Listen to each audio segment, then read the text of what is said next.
नमस्ते महाराज जी। महाराज जी, मेरा ये प्रश्न है कि स्टीव जॉब्स हमेशा अपने इंटरव्यू में कहते थे कि मैं अपना हर दिन उनसे किसी मीडिया पर्सन ने पूछा कि आप अपनी ज़िंदगी में इतना आगे कैसे बढ़े इतनी कम उम्र में, या कैसे सोच विचार रखते हैं आप। तो उनका ये विचार था कि मैं हर दिन ऐसा जीता हूँ कि आज मेरा आखिरी दिन है, मैं पूरा उस दिन में डाल देता हूँ। तो वो हम में क्यों नहीं आता? मतलब हम सोच लेते हैं कि हमारा कल का भरोसा नहीं है, मतलब पल का भरोसा नहीं है, पर फिर भी हम उस दिन को आखिरी दिन समझ के क्यों नहीं जीते, उस दिन पूरा क्यों नहीं दे पाते हम लोग? देखो, पहले तो मैं चाहूँगा आधा मिनट में तुम अपना एक एक्सपीरियंस बताओ। ये बहन आज खड़ी है, ये भी मौत के मुंह से बाहर निकली। इनका बहुत भयानक एक्सीडेंट हुआ और महीनों हॉस्पिटलाइज रही है और उस घड़ी में अपने पति को खोना पड़ा है। लेकिन किस रूप में तुम उससे बाहर आई, भावना योग कैसे सहायक बना, मैं चाहता हूँ एक बार आम जनता तक अपनी बात पहुँचा। संक्षेप। जी महाराज जी, कल के दिन 4 नवंबर 2 साल होने वाला है, मेरी शादी हुई थी। 6 महीने में हमारा भीषण एक्सीडेंट हुआ था। मैंने MBA यूनिवर्सिटी में टॉप किया था। ससुराल वाले पार्टी करना चाहते थे कि हमारे घर में पहली बार किसी ने टॉप किया है। तो उस टाइम हमारा एक्सीडेंट हुआ था और सबको बहुत भीषण चोट थी, मतलब हमारा बचना मुश्किल था। और मेरे हस्बैंड ऑन द स्पॉट नहीं रहे। उसके बाद 1 महीने बाद हमें पता लगा कि हमें घर वालों ने बताया नहीं कि ऐसा कुछ हुआ है।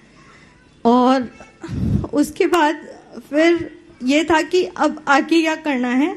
पहले तो सोच विचार नहीं था, पर महाराज जी का शुरू से सानिध्य रहा है। ये मैं अपना पुण्य कर्म मानती हूँ। मतलब लोग अभी भी कहते हैं कि पुण्यहीन था या किस्मत खराब थी, पर मेरे मन में एक विचार हमेशा रहता है कि शायद मेरा सौभाग्य है कि आपसे जुड़ना हुआ या आचार्य श्री से जुड़ना हुआ। तो इतना अच्छा भाग्य कि जैन समाज मिला, आप जैसे गुरु मिले और इतना अच्छा परिवार मिला। उसके बाद मैंने भावना योग स्टार्ट किया और उससे मैं रिकवर हुई और मैं यही सोचती हूँ कि ठीक है, जो होना था हो गया। आप तो संक्षेप में इतना बताओ कि डॉक्टरों ने क्या बोला और आपकी स्थिति क्या थी और भावना योग से रिकवरी कैसी, बस 10 सेकेंड में बात बोलो। जी महाराज जी, डॉक्टर्स, ये मेरे पैर में चोट थी, सिर में मेरी ब्रेन सर्जरी हुई है और मेरे यहाँ पे प्लास्टिक सर्जरी हुई है, मुंह पे, हाथ में चोट थी। डॉक्टर्स का कहना था हाथ की और पैर की हड्डी में टाइम लगेगा। 2 महीने में बेड रेस्ट पे थी कि आपका चलना मुश्किल है। बट मैंने भावना योग लगातार किया और नमोकार का लेखन किया और मैं 2 महीने में खड़ी हो पाई। डॉक्टर से एक्सरे करवा के मैं आई। उसके बाद हम समय शिखर जी की यात्रा पे गए। तब डॉक्टर का कहना था कि आप ऊपर यात्रा नहीं कर सकते क्योंकि आपके लिए खतरा हो सकता है। बट फिर भी मेरे अंदर इतना समर्थ आ गया कि मैं खड़ी हो पाई और मैंने पूरी यात्रा की समय शिखर जी की, और मैं आज स्वस्थ खड़ी हूँ। डॉक्टर्स भी हैरान हैं कि कैसे हो चुका। बहुत सुंदर। देखिए, आपने जो सवाल किया कि हर दिन को आखिरी दिन मान करके हम कैसे चले, इस जीवन के सत्य को स्वीकार करना चाहिए और हमें रोज ये भावना भरनी चाहिए, हम कल पर न टालें, आज ही कर डालें। सरमन लाल सदस्य की एक कविता है, बहुत जोरदार कविता है। हर रात को अंतिम समझकर सो, हर प्रात को अंतिम समझकर जग।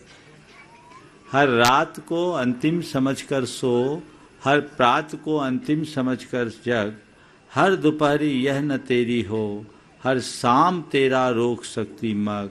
कौन जाने कौन समय क्या साथ लाता है, मित्र मेरे हर समय हरगिज न आता है। किसी काम को पेंडिंग नहीं छोड़ना चाहिए। कल कर लेंगे, वो कभी नहीं करेगा। अभी कर ले तो सब कुछ होगा। तो मैं सभी को, खासकर युवाओं को, ये मंत्र देना चाहता हूँ, आज का काम आज ही करना है, करके ही दम लेंगे, आदत बनाइए, उसको छोड़िए नहीं। और जितने बड़े लोग हैं, जो बड़े प्रोफेशनल्स हैं, वे तभी सफल हो पाते हैं जो कहते हैं हम ये काम करके ही दम लेंगे। और छोड़ देंगे तो लटक जाएंगे। इसलिए अपने काम को तुरंत करने की आदत डालिए, कल पर मत टालिए। बहुत सुंदर। हाँ। नमस्ते।